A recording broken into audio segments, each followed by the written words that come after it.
Dave Meltzer continues to go from embarrassing to infuriating, sometimes multiple times a day, and sometimes simultaneously. Stick around to hear more.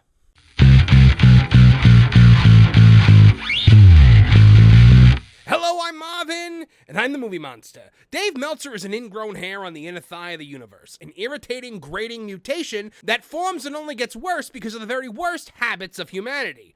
Recently, our old friend Dave diverted away from a serious story about an actual domestic abuse emergency call involving former wrestling personality Nikki Bella to give Nikki's thoughts on his favorite wrestling company, AEW. Oh, come on. How can you talk about that at a time like this? Ugh, great. We've been joined by Dave Schmeltzer of the Wrestling Slopserver newsletter. Dave, what are you doing here today? Well, I just can't believe you're talking about this subject just the day before the anniversary of the September 11th terrorist attacks. Well, we don't cover things like that on this channel, but of course the September 11th terrorist attacks were one of the darkest days in American history. I remember it well, and we should never forget it. Exactly. We should never forget the brave people who lost their lives that day, and those who survived. I agree with you, Dave. And many of those survivors are AEW fans, and they have a lot of nice things to say about the company, particularly its women's division. Ugh, are you kidding me right now? What? You bring up the anniversary of a national tragedy, and then you use it as a launching point to put over AEW? This is exactly what you did with the Nikki Bella domestic violence situation. You started out talking about a very tragic event, and then you just randomly needed to say that Nikki Bella put over the AEW women's division recently. I felt as though it was relevant to the, story. How? How is someone saying a nice thing about your favorite wrestling company relevant to a story about that same person being involved in an alleged domestic abuse situation, Dave? Because she said nice things about AEW.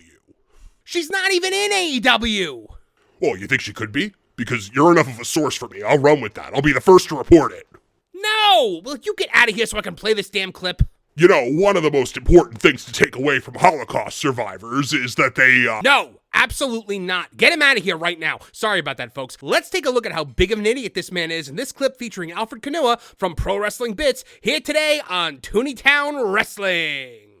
At the same time, we had the Nikki Bella situation, which obviously we're still getting information about, but the weirdest thing about the Nikki Bella situation was Meltzer's report on it. Yeah, because Meltzer felt the need to point out in his report that Nikki Bella was very complimentary of the AEW women's division just a week ago. In what universe is that the right place or time to try to put over AEW? I thought it was Photoshop. I had to go back and check like 3 times to make sure. I had to test it so many times because I was like, there's no way this is real. This could not possibly be real. The dancers at Dancing with the Stars are not very fond of AEW, and is what I've been told. The whole thing was an argument about the quality of AEW. I'm sorry. Oh, that's funny. That's just how Dave's mind works. He starts with wrestling, particularly AEW first, then he just works backwards no matter what it is.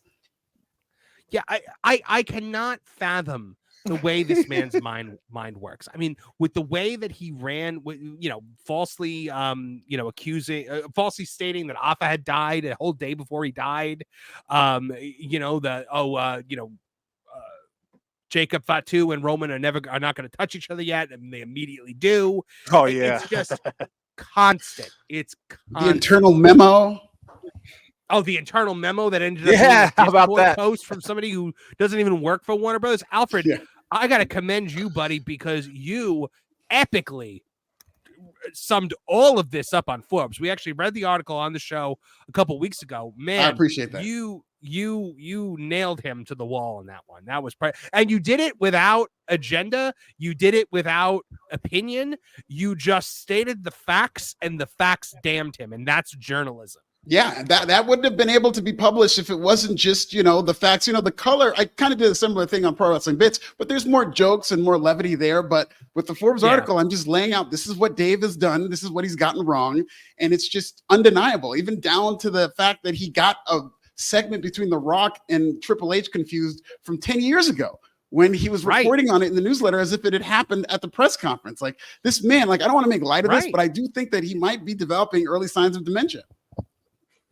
It's very possible. I mean, hold on, I'm believe pulling up the article right. I'm pulling up the article right now just because I want people to be able to see, where it is. And so yeah, this was Alfred's article. Dave Meltzer's internal memo gaffe caps a week of faulty reporting. So I mean, yeah, it's all right here, and you sum it up so perfectly. I was very, very impressed with, the way you just got everything perfect in this article. Because I appreciate that. it was just such a weird. Of course, it was just such a weird thing. Speaking of weird things, did you guys see that GIF or video that popped up recently of Dave Meltzer like interacting with Kenny Omega on a wrestling show and like reacting the way a baby reacts when they see Blue's Clues come on the TV? I've never seen a baby stick out their tongue like that, to be fair. It was the weirdest, and like everyone's like, "Whoa, you're gonna like get on the guy for being a fan." No, he's a professional journalist who covers these people and grades them in supposed to be an unbiased way. You can't tell me that that's unbiased when you saw that. Yeah. And it's funny that footage, or at least the part of him like waving his hands, that's been out for years. But I've never seen the full footage. So I think it was from like a DVD from back in the day, and they are able to get like the full clip. But that whole clip of him just like Kenny Omega just kind of says, "Hey, the bias is alive and real," and Dave's out there giggling like a little schoolgirl. It was ridiculous. Oh, I found it. I'm gonna share it real quick. This is shared from our buddy Phil Marks from Pro Wrestle Times. Was the one that first shared it. But yeah, look at this. So here's Omega. There he is, the legend, the man, the myth, the legend. Yeah. Holy The first crap. time. For The everyone. man that made 6 stars, the man that made 6.25 stars. Look at him. Look at him. Effing He's melts. here just to show everyone that the bias is alive and real. There he is, the legend. That is not how The first time. that is not how normal human beings react to other normal human beings. It's just not so weird. I mean, yes, the tongue thing though is absolutely like it really makes me think there's some kind of autistic spectrum disorder. I'm not going to diagnose him, but like it's all pretty like textbook. It would make a lot of sense. I don't know, man. He is just out of control. His credibility has tanked. He is just a laughing stock. It's what Bischoff says. He's a clown at this point. And by the way, let's make it very clear. Saying that he might be on the spectrum is not an insult in any way, because people seem to take it that way. My son Max, who is on here all the time, is on the spectrum, and there's nothing wrong with it. There's benefits to it, but that's just an observation that we're noticing. So you know what's going to happen now, because you guys put this out in the air. He's going to pop up on TikTok in 3 weeks and self-diagnose himself. I used to be obsessed with star ratings, but I just found out that I'm actually autistic. Oh, God. Leave him alone. Oh no. I wouldn't be surprised. And to this point, like being on the spectrum in his way, like one of the reasons I would believe that is because of how productive he is with that Wrestling Observer newsletter. I mean, if you don't know, he recently went to London and came back, had like 2 days to put together the newsletter. And I will say somewhat impressively, he did put the whole entire thing together in the span of 2 days. And that just takes like an insane level of focus, which that happens with autistic people. It's just the only thing that we need to see is that Wrestling Observer newsletter logo would turn into a train. Then I would be certain that. Look, autism. Oh, sorry. His level of production, honestly, I think has been part to his downfall. Right, he has so much data, so much content to crank out that he actually doesn't have time to vet it. And then you couple that with, when AEW first kind of became a thing, the Tony's a wonder boy and all that stuff, and you're like, well, bro, he hasn't done anything. How's he a wunderkind? Like, what are you talking about? Like, nothing he was doing passed the smell test. And now every time he makes a mistake, you gotta pounce, you gotta jump on it. He doesn't help himself and he doesn't endear himself to anybody, especially even on Twitter, because he He still has a remarkable amount of time to respond to almost every single person about whatever it is that comes across his plate. So it is fascinating. I wouldn't be shocked that there's some kind of mania, not so much autism, but just mania that drives him. Well, you know, for a while I've actually been playing with the idea of putting a floppy like red tongue in the sock puppet's mouth that would just like fly all over the place, like Hush Puppy from Lamb Chop, that just like flops all over the place while he talks. But then I'm like, this thing might actually be wrong with the guy. Like, I don't like it's so weird. But I think I'm gonna do it because it's too good not to do. The Observer, read along.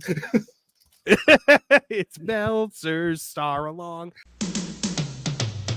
If you're into graps and giving matches stars, and rejoice in wrestlers getting scarred, if you go to the Tokyo Dome and cheer, and believe just what you want to hear, and if you're one of those marks who lives by the rule that the Fed is bad and a Tony is cool, if your match of the year is Hangman and Swerve, then congratulations, pal, because you're ahead of the curve. Yeah, it's Dave's Observe Along, where our favorite style's always strong, and slanted takes are all we ever do. Yeah, it's Dave's Observe Along, come join him as he lies along. We got a lot of bullshit for you. And you. And you.